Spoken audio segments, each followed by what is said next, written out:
Do you see the presentation? Yeah. Okay. Hello, and I'm really happy to, I mostly don't see you, but I'm happy to know that you're here at 9 a.m. to attend and to listen to my talk, because I would like to discuss with you some questions of the science ethics. And I would like to start with some history. For a very long time, science has been seen as a search for objective truth. It has been separate from the question of values. The science was just adhering to the facts and setting the experiments to get to the objective knowledge. At the same time, the religion was something that dealt with the values. But indeed, we are all scientists, we are working in a real world, and what we are doing affects the real world a lot. One of the crucial moments in science ethics has been the Nuremberg Code. During the Nuremberg trial in 1947, the key principles of clinical research have been written down, and they included voluntary informed consent from the research participants, and also the need and the requirement to protect their safety in various ways by the people responsible for performing this kind of research. It was also reiterated again in Declaration of Helsinki, again, informed consent. And later, it all evolved into the creation of ethical committees that appeared all over the world, from Japan to US and to Russia. And these are the cornerstone documents that concern the clinical research ethics.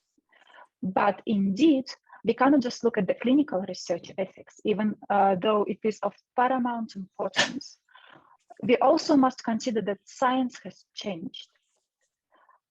It used to be the quest of sole inventors or of academies that were mostly free to pick the topics they want to investigate. But to date, there are almost 9 million scientists worldwide. The scientist is highly organized and institutionalized, performed in universities, research institutes, and R&D departments of the companies. Moreover, it's extremely competitive, which presents a special challenge for science ethics, because you have to really balance the competitiveness of the research with its core values. And we are all humans. We are not objective robots, but we make the choices. And the choices concern what research we should conduct, how we should perform it, when we consider the research ready to be published and complete, how it is published, and how it is transferred to the technological applications. Let's consider a few examples. Let's say we are concerned with where the funding should go. Should the funding be directed towards applied research or towards fundamental research? When you are picking a research question, should you invest your efforts into developing green and biodegradable components, for example, or towards biostable components? Or the huge blue sky research, for example, elementary particle accelerators, they are so expensive and so huge that they require several countries to contribute to build them. And then we're asking the question, are they useful, or should we redirect this funding to some other questions? And finally, who should even decide what research should be funded? Should it be government who has the bird view, or should it be business who will be able to translate it to the technological applications? Should it be society, because science is to a large degree funded by the taxpayers? Or should it be scientists themselves as the people who actually understand what is being funded and what is necessary deeply in terms of scientific advances? These are all actually ethical questions, and the questions that affect a lot how science is built. Also, when designing our studies, we are facing other questions. For example, developing the drugs. In clinical research, there is often a question, what is the sample? And it used to be for a long time that it was a single race and, for example, only male participants.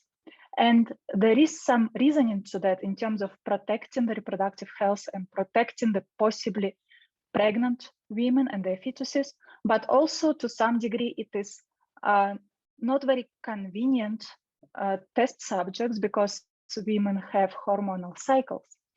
But to date we know that some drugs require different dosages for women and for men. So this is then the question, what is the implicit assumption designing such study? We are also often assuming that our equipment is working properly. There was a report on neutrinos moving faster than the speed of light. And even though the publication appeared, the scientists felt it needed further verification.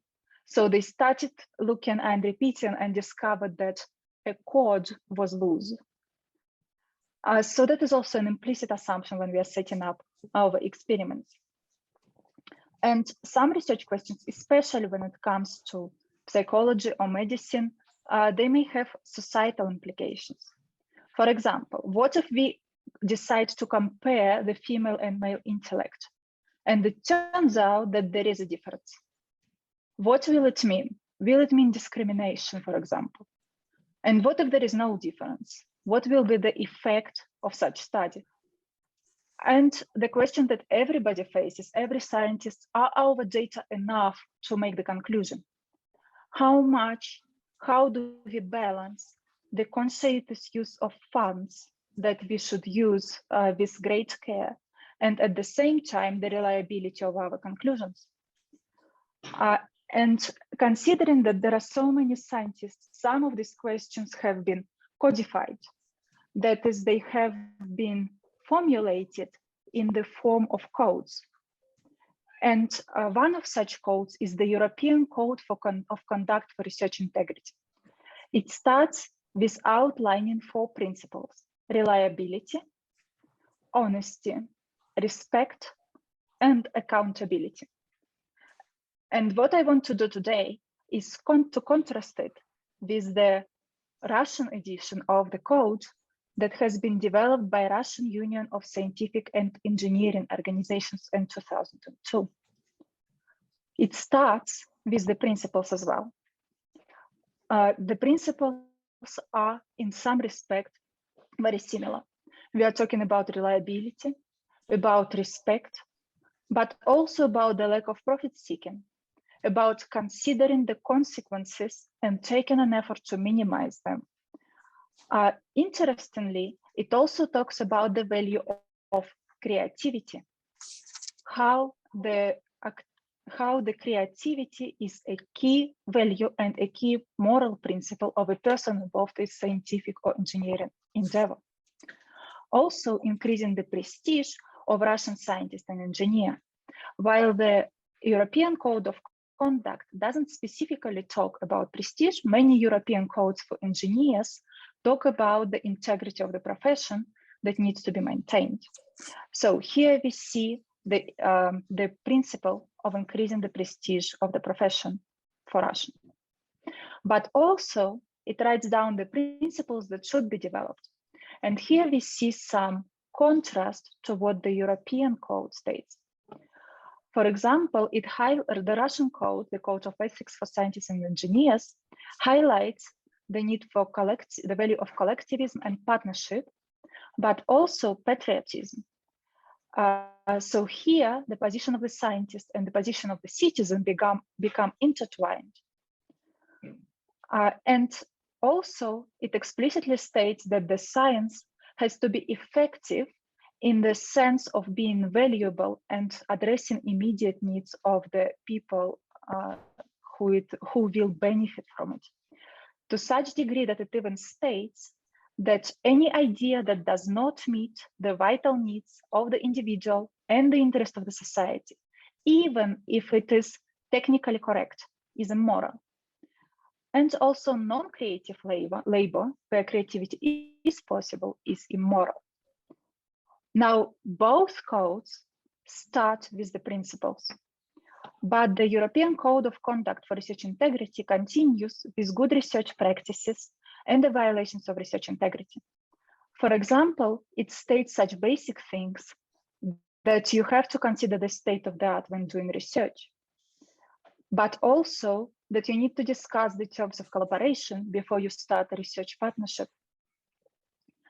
It also specifically writes what are the violations, how the investigation has to be performed if there are allegations of violations, and what is a misconduct.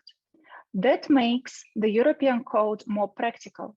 And if we look at the criteria that were developed by Prigozhin, he says that the code, to be valuable, cannot just state the principles, which both of them do, but it also needs to look into the practical applications, specific guidelines, and the consequences for the violations. And that is what the European Code does. With this, I would like to stop a little bit on a few examples from the code to give you an idea. It gives 3 specific cases what misconduct is. The first is fabrication. Well, fabrication is just making up results and recording them if they were real. A few famous examples, and these were quite big scandals, are the fossil discovered by Charles Dawson. It later turned out that it was not discovered, but it was forged. And it was meant to be the missing link between humans and apes in the Darwin's theory of evolution. Jan Hendrik Schön also said he discovered molecular scale transistor, which was also a fabrication. And the self-correcting nature of science what allowed us to correct it. The second type of misconduct, and the code gives quite a clear explanation what it is manipulating research materials, equipment, or processes, or changing, omitting, or suppressing data or results without justification. At the same time, an honest mistake is considered a misconduct. For example, Frances Arnold, who is also a Nobel Prize winner, retracted one of her papers because they couldn't reproduce the process in the lab. And Professor Geoffrey Chang discovered that he was using the software that was giving him the bad results for a few years. So he needed to retract these papers and reanalyze the results that have been published over a few years. And the third misconduct, which is the highest degree of ethics violation, is plagiarism. That is using other people's work and ideas without giving proper credit to the original source, thus violating the rights of the original authors to their intellectual outputs. And the very famous Russian project is Discernet, that specifically looks and highlights and searches for the plagiarism violations. Now, the code also states, for example, that the training in the ethics has to be performed by the institution. But we also understand that there is misconduct and there are violations, which are softer types of ethics violations. For example, the authorship, we have to define what is sufficient authorship contribution. Here you can see some statistics on what researchers, in this case in US, experienced in terms of the work ethics as it was indeed realized. And for example, they highlight that it was common to allocate authorship as part of reciprocal relationship, that is to support the partnership. And that can be a legitimate way to support a partnership when all the authors give sufficient authorship contribution. But it can also be close to the gray line. In terms of teaching and learning, the code also specifically says that the institution is responsible for training researchers continuously in the question of research ethics and methods. And in this sense, many have experienced that there is maybe not enough training. So the code is a living item that requires implementation, and it needs to be really practical to be useful. In this sense, I would say that the European codes are more developed because they come to the actual practical guidelines And this is not only the case for the European code, but for most of institutions that would have their own codes of conduct, you would find that they are quite practical. At the same time, you see that the basic principles that we have that have been codified in the ALIA code and in the code developed in Russia, you see that some of the core principles are actually different. And that tells us that most likely what we need is to adhere to the scientific practice, to the scientific principles, and we need to start discussing, asking, and even doubting some of the principles that are outlined in either of the codes, so that we could arrive to the code that would work really practically well for our culture and for our research. Thank you. Yeah, so thank you very much, Evgenia Sergeyevna. Any questions? I suppose there are some. Do you have any questions? Yes, I have, but probably I need to change the place. Yeah, okay. I don't mind. I sit here. Yes.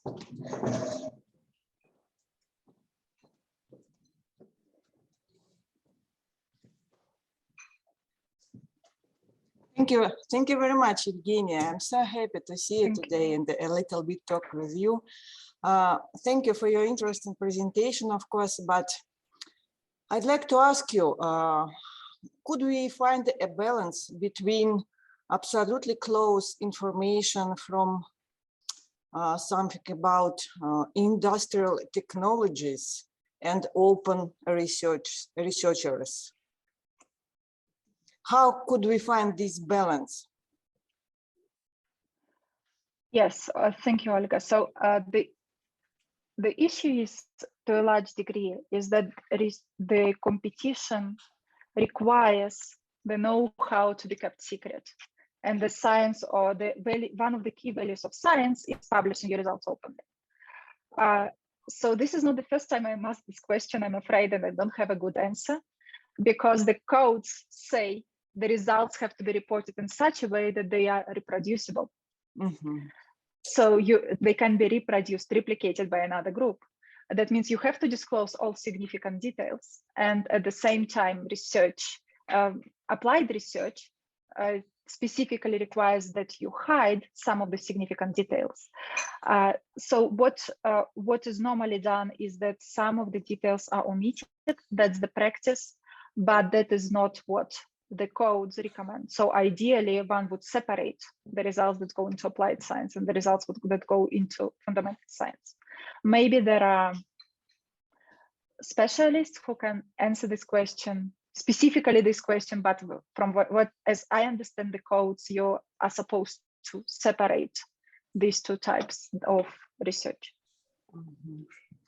Thank you a lot, Evgenia. Colleagues? So some more questions? No? Very interesting. Could you share with your presentation with the organization? So I have already recorded it. Okay, thank you. Thank you. Yeah, thank you very much, Evgenia.